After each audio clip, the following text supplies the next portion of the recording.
Olá, começa agora Uberlândia de ontem e sempre. Um programa dedicado à história, memória e cultura de nossa cidade. Um documentário produzido na cidade sobre Grande Otelo.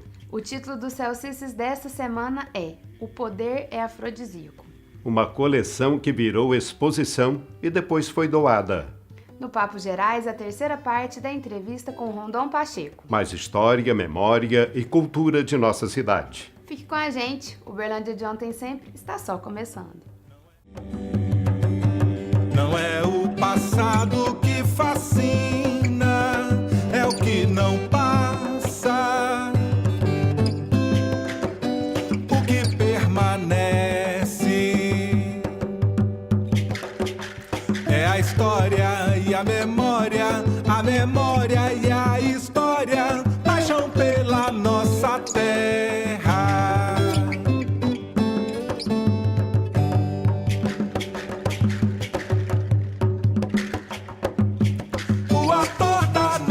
Identidade e o papel que fez ou como fez. Não só o caminho, mas o caminhar. Sei aonde vamos, se aqui chegamos. Um legado pra legar. Paixão pela nossa terra. Paixão pela nossa terra. Apesar de algumas controvérsias, muitos afirmam que 2016 foi o ano do centenário de Grande Otelo. Uma cineasta e o historiador que participaram da produção do filme contam como chegaram até o documentário e por que escolheram esse formato mais lúdico.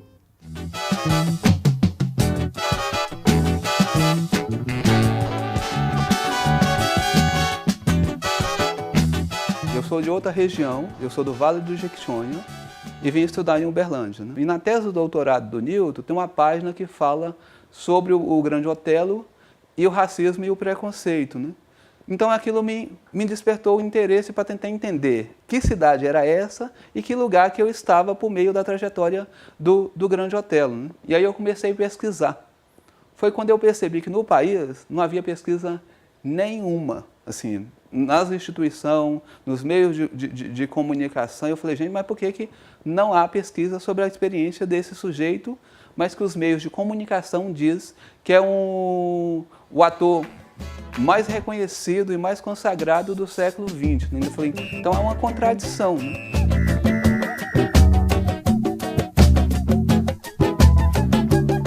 Orientando da professora Maria Clara, que é coordenadora de comunicação da UFO, ela me fez um convite se eu gostaria de participar de um projeto ou da construção de um vídeo documentário. E aí ela me falou que tinha um projeto de um documentário, que o objetivo dele era fazer o documentário sobre a história do Grande Otelo para ser aplicado nas escolas, né, de Uberlândia e tal. E eu achei muito bacana, ela me falou do Tadeu, já conhecia, né, o Tadeu como historiador, pesquisador do Grande Otelo. E ela me chamou para trabalhar. E para chegar às escolas teria que ser uma coisa mais leve, não perdendo a dimensão conceitual, o caráter político. Era sair do ator e trazer um ser humano. E dentro dessa lógica todo mundo foi agregando e a Nara consegue, de alguma forma, refinar a ideia e transformar isso numa linguagem bastante acessível, porque a nossa preocupação com o vídeo é que isso chegasse às escolas. Aí, devido à complexidade do ator, né, e do personagem, a gente resolveu fazer mais coisas. E aí veio muito mais gente, né? A gente trouxe a Janice Marques, que também é roteirista e está no projeto com a gente. A gente trouxe músicos, pesquisadores, pessoal do teatro, né? A gente trouxe o Jeremias Brasileiro, o Fabinho, que é ator e bailarino. Então, assim, o projeto ele foi ganhando um outro corpo, né? E também ficando mais complexo.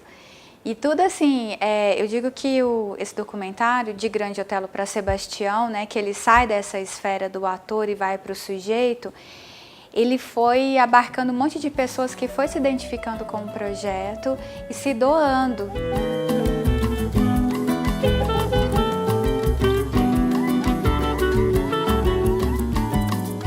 Falar do Grande Otelo é fácil no sentido que ele é um ator que é apaixonante, né? Que ele é incrível. É difícil também porque muitas pessoas já pesquisaram sobre o Grande Otelo no sentido de conhecer a obra artística dele, né? Enquanto ator. O processo de formação de um ser ator, o que ele vai frisar, né? Ele fala que a própria experiência dele era o laboratório.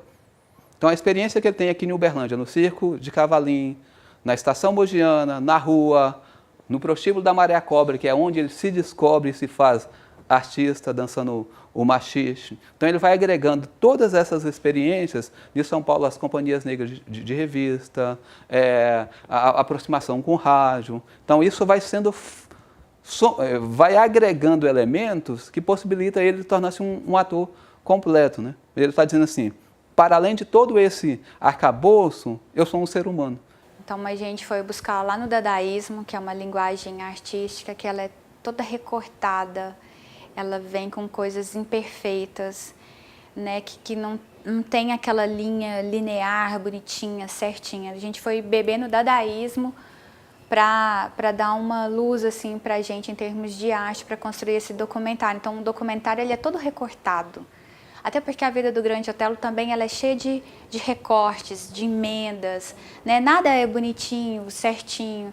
Você veja, o grande sonho dele era conhecer Paris. Quando ele foi para ser homenageado, ele morre na chegada, no aeroporto. Então, nem assim, uma coisa que estava prestes a acontecer não aconteceu. Então, não dava para ser uma coisa certinha, né? Então, a gente veio construindo como se fosse uma coxa de retalhos. Né? Então, cheio de pontas, cheio de imperfeições, né? Isso é proposital. A trilha foi uma trilha também que foi pensada, né? A gente conversou com o Fabinho, com o professor Eduardo Túlio, com o Cássio, que é do Núcleo de Pesquisa da Música. Então, a gente pensou, como que a gente vai construir isso? Né? Como que a gente vai trabalhar com esses recortes? E foi um processo...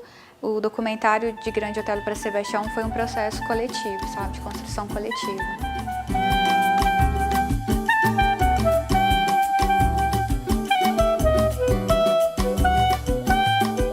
Ele é um sujeito que vive intensamente a vida sempre lutando, né? E aí tem uma coisa que é brilhante nele, que ele vai dizer assim, eu vou morrer trabalhando, né? Porque na verdade ele tinha essa causa com ele, ele trazia isso com ele, esse enfrentamento, né? E ele sonhava, né? Apesar das contradições do país, ele é um sujeito que sonha na transformação e dias melhores para os pares, pelas classes populares. Então essa é a mensagem que ele nos passa e ao mesmo tempo isso que talvez nós queríamos deixar, assim, nós trabalhamos há mais de um ano nessa proposição, né? De tentar colocar em evidência a humanização do sujeito e, ao mesmo tempo, que essa humanização ela possa ser contagiante e que as pessoas possam perceber que há a possibilidade de construir um outro tipo de país para além das desigualdades, do racismo, do preconceito, e que a luta ela continua.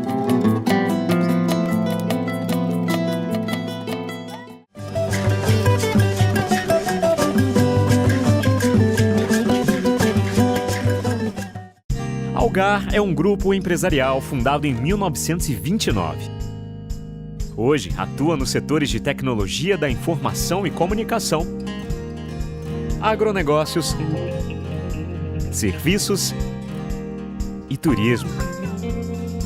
Nossos 24 mil talentos atendem a mais de 2 milhões de clientes em todo o Brasil, Colômbia, Argentina e Chile, sempre com o propósito de servir. Algar. Gente servindo gente.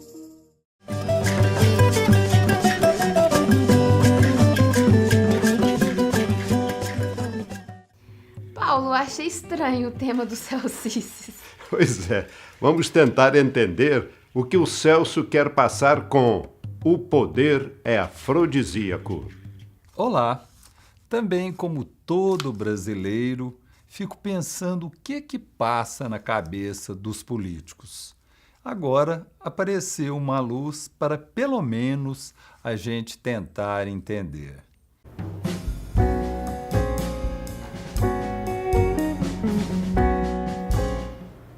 Sempre escutei que o poder é afrodisíaco. Tinha lá minhas dúvidas. Quanto aos poderosos se julgarem acima de todos, nunca tive. Que se sintam inatingíveis, também não. E principalmente que o que vale para os outros não pode valer para eles. Dentre os vários tipos de poderosos, sempre me intrigaram os políticos. Como podem cometer atos como estamos assistindo? O que os leva a atitudes impensáveis, com uma sede insaciável, incontrolável de desviar o dinheiro público, de assistir gente passando fome, morrendo por seus gestos de ganância e ambição? A recente declaração da esposa de um ex-governador que é campeão em condenações de que eles estavam deslumbrados começou a dar uma pista do que talvez explique esse tipo de comportamento. Mas foi um artigo na Folha de São Paulo do dia 27 de junho que ajudou a esclarecer essas minhas dúvidas. O título é A Doença do Poder. O autor, João Pereira Coutinho. Dentre as tantas sábias e precisas colocações, traz esta que penso que vale a pena compartilhar. Ele conta que a ciência acaba de dar uma ajuda para entender o que chama de doença do poder. Conta que a psicologia e as neurociências têm chegado às mesmas conclusões. O poder pode provocar no cérebro uma espécie de lesão, que todas as pessoas agem e reagem de acordo com o reflexo obtido nos outros. Em situação de poder, essa dinâmica se altera. O poderoso tende a rodear-se por uma corte de bajuladores e interesseiros que o aplaudem automaticamente. Sem nenhuma sinalização exterior que o alerte, o homem poderoso caminha na escuridão como se estivesse em pleno dia. Os seus atos, que para outros podem ser repulsivos ou criminosos, ele acredita realmente que são naturais e até mesmo benéficos. Para a ciência, essas lesões podem ser temporárias ou duradouras. Paro a reprodução do artigo por aqui, mas recomendo sua leitura. Se entendi, o poder para muitos é assim uma espécie de alucinógeno que dopa seu raciocínio e comportamento. E o pior, vicia, muitas vezes para sempre. Concordo que o poder seja uma doença. Sendo assim, quem poderia ajudar a curar? No caso do político, acredito que o eleitor, deixando de vender seu voto e ser omisso, de pensar em todos e não só em si, de ser mais cidadão do que correligionário. E você, está disposto a oferecer esse remédio amargo para os nossos políticos? Até a próxima.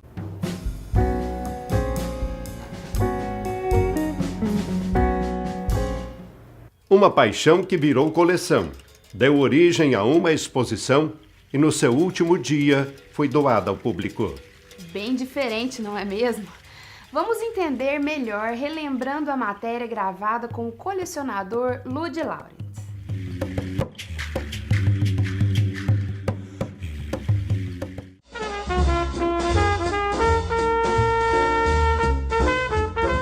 Desde que eu me conheço por gente, assim, sempre tive o hábito de acumular coisas, de guardar coisas à medida que elas me eram necessárias. Com as tais camisetas, que eu acho que se você se refere ao último exemplar delas, entendeu? Que está aqui, o que aconteceu? Primeiro de tudo, eu fui guardando essas camisetas desde 1989. Usava, mas elas me eram especiais.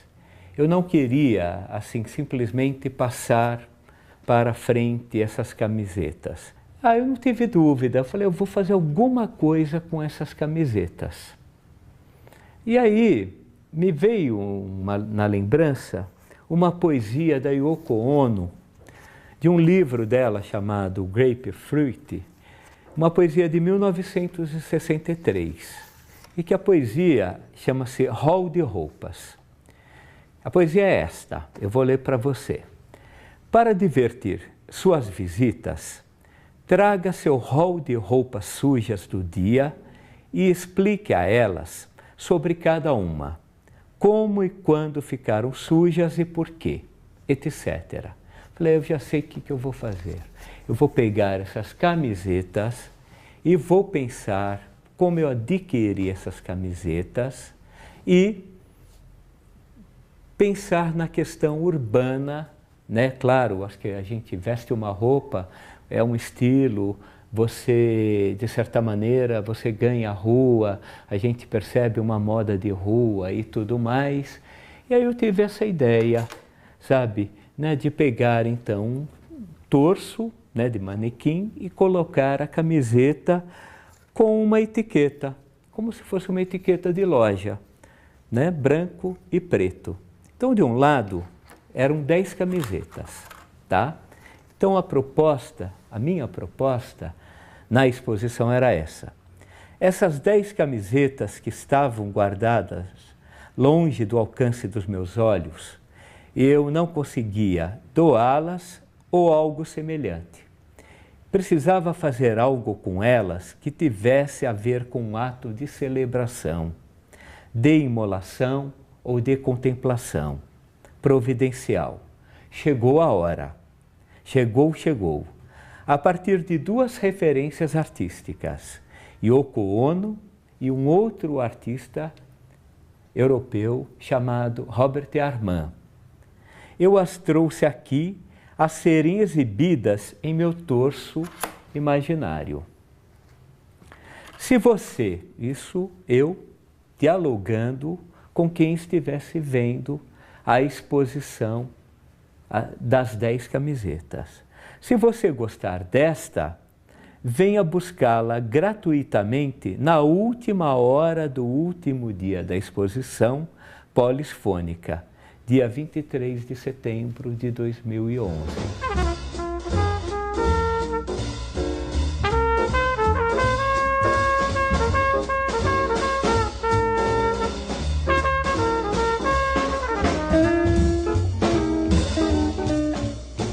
É curioso isso daí, né? Porque teve um momento ali que parecia leilãozinho de camiseta, entendeu? Assim, de alguém falar assim, eu quero essa, né? E a outra, mas eu também quero. Ele chegou na frente, ou ela chegou na frente, etc. Mas o que eu achei muito legal foi uma senhora. Essa senhora, ela era uma funcionária da galeria. E a camiseta é uma reprodução de uma pintura de um artista carioca, que é o Rubens Gershman, que era um beijo entre um casal. E ela se encantou tão profundamente, primeiro que ela levou o marido dela para ver, digamos, o que eu não chamo de obra de arte, eu chamo de exercício em arte, entendeu? E ao mesmo tempo, olha, essa daqui que vai ser a minha camiseta e te serve. É uma historinha de amor, mas eu achei super bonito, entendeu? Porque a mesma afetividade com que eu tinha isso tudo, com essas camisetas, né? Assim, um plano mais, às vezes, social, um plano mais amoroso, de repente, deu desse jeito.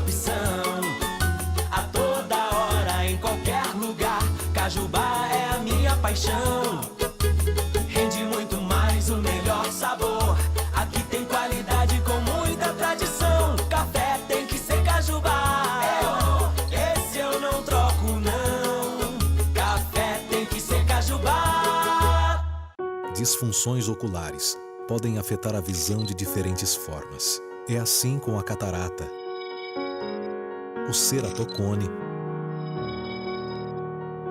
o glaucoma e a degeneração macular. Não espere os sintomas. Essas e outras disfunções podem ser revertidas com o tratamento adequado. Iso-Olhos, saúde ocular, atendimento e tecnologia se completam.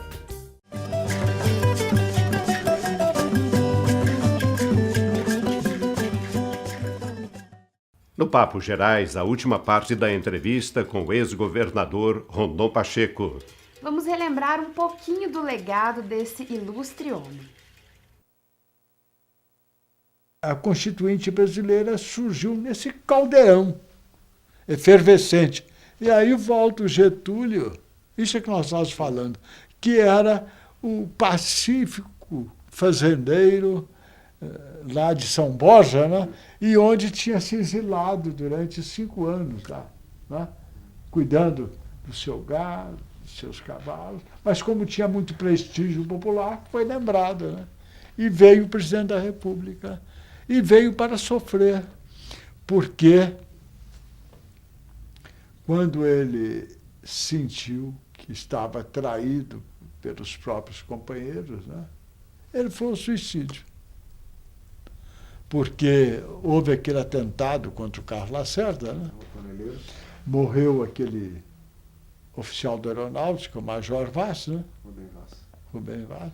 E ele veio a descobrir que os assassinos tinham sido os homens da sua guarda pessoal. Aí ele se decepcionou, né?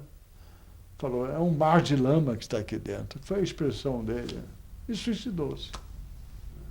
E aí, todos nós sofremos com o suicídio do Getúlio, porque ninguém desejava isso. Véio. Morrer por quê? O Alexandrino eu conheci quando ele me levava para fazer os discursos, para receber as comitivas esportivas de Uberlândia. O Alexandrino, muito amigo do meu tio, do Juca Ribeiro, era um dos diretores do Uberlândia Esporte. E ele já pegava o ginasiano Rondon Pacheco para fazer os discursos, para saudar as comitivas que aqui chegaram. Né? Amigo fraterno da minha família e meu amigo, compreendeu? Desde a minha juventude.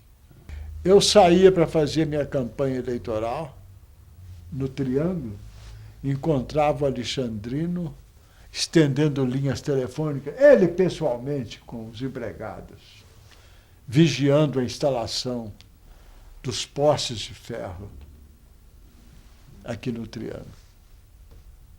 Um lutador, um executivo. Ele era um executivo. Esse depoimento eu dou naturalmente, porque eu assisti, né? Eu vi. Meninos, eu vi.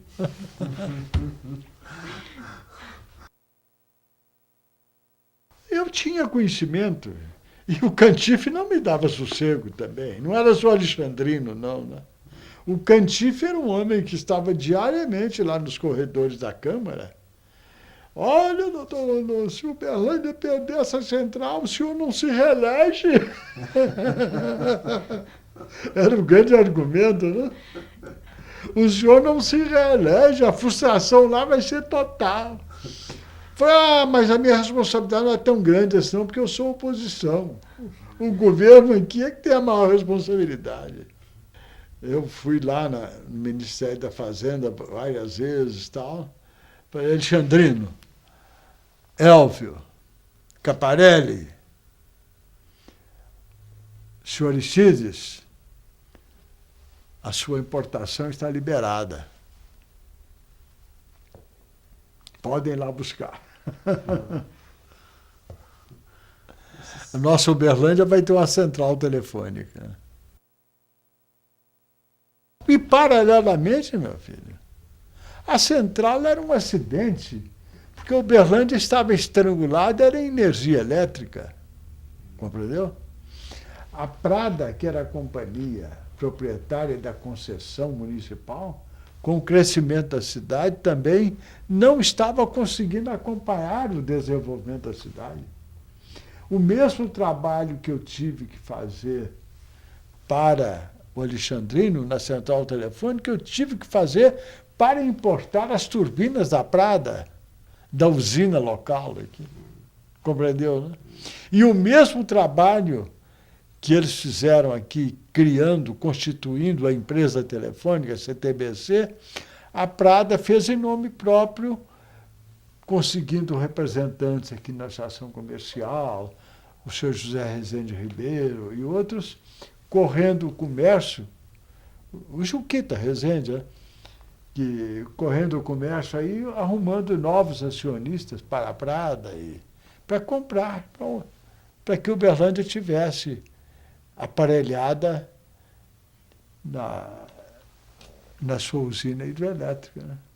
E veja, o senhor, o que é o destino do homem. O que eu vinha comprar como governador para a CEMIG, comprei a Prada, encampei a Prada e incorporei a CEMIG, para que Uberlândia pudesse dar o seu grande salto, o seu grande arranco. E hoje nós ficamos por aqui.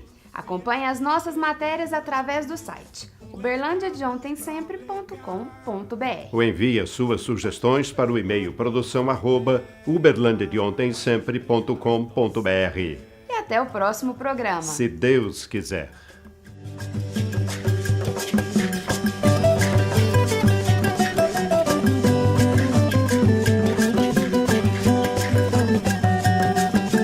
Não é o passado que fascina, é o que não passa, o que fica.